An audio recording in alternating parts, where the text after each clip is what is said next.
Bravo, Achille. C'était magique.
bus et du casino où il se rend au spectacle. Plus tard, Pablo Picasso y séjournera un an de septembre 1939 à août 1940. Certains s'achètent et une certaine Ivan passant en vacances entre les deux guerres.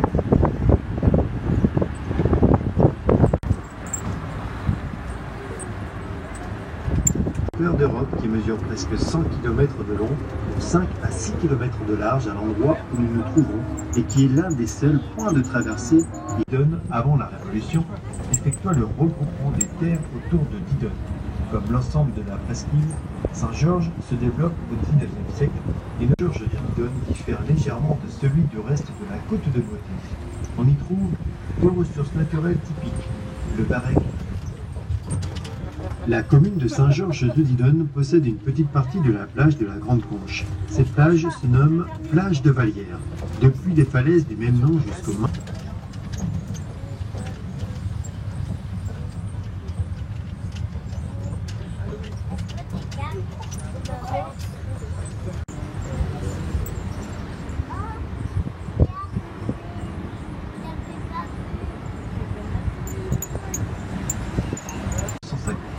Les villas de l'époque côtoient des résidences modernistes. C'est un véritable voyage dans le temps. Comment une telle pu se retrouver avec ces deux identités si fortes et si différentes? Jusqu'au début du XXe siècle, Royan est une station balnéaire.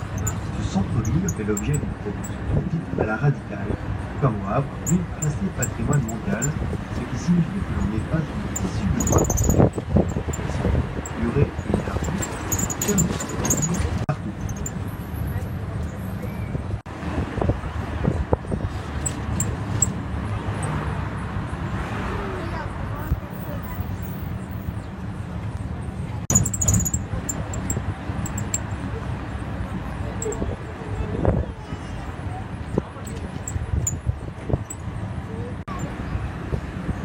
Dès lors, les vestiges d'avant-guerre prennent part à un nouveau décor. Derrière cette première ligne de résidence et de villas se trouve le quartier du Parc. Il est créé en 1885 en réaction contre Arcachon.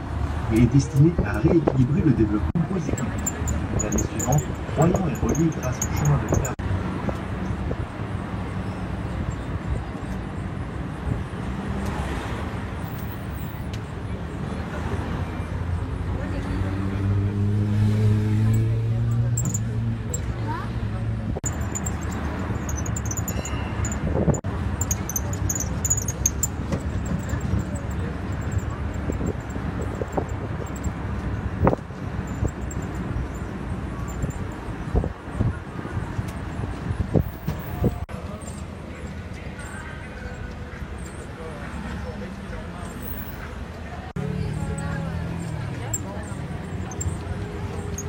Nous nous trouvons actuellement en plein cœur de Royan sur le boulevard Aristide Briand qui relie la place Charles de Gaulle au Grand Marché couvert.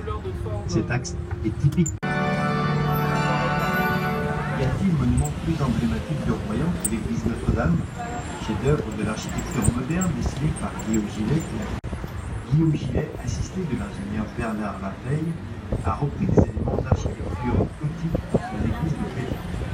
L'église, par son allure et sa majesté, est d'ailleurs souvent prise pour une cathédrale à cause de sa verticalité et de l'art d'y faire pénétrer la lumière à l'intérieur, mais qui n'en est pas une car ce n'est pas le siège d'un évêché. Cependant, l'image de cathédrale de béton restera gravée dans les esprits depuis que la presse en fit la une des journaux avant même qu'elle ne fût achevée. Sa construction s'achève en 1958. Guillaume Gillet, quant à lui, décède en 1987 et un an plus tard, le grand œuvre est classé monument historique, un titre exceptionnel. Royan a longtemps été un village portuaire dont l'activité tarda à se développer à cause de contraintes liées à son port. Il y eut des problèmes d'envasement, peut-être politiques,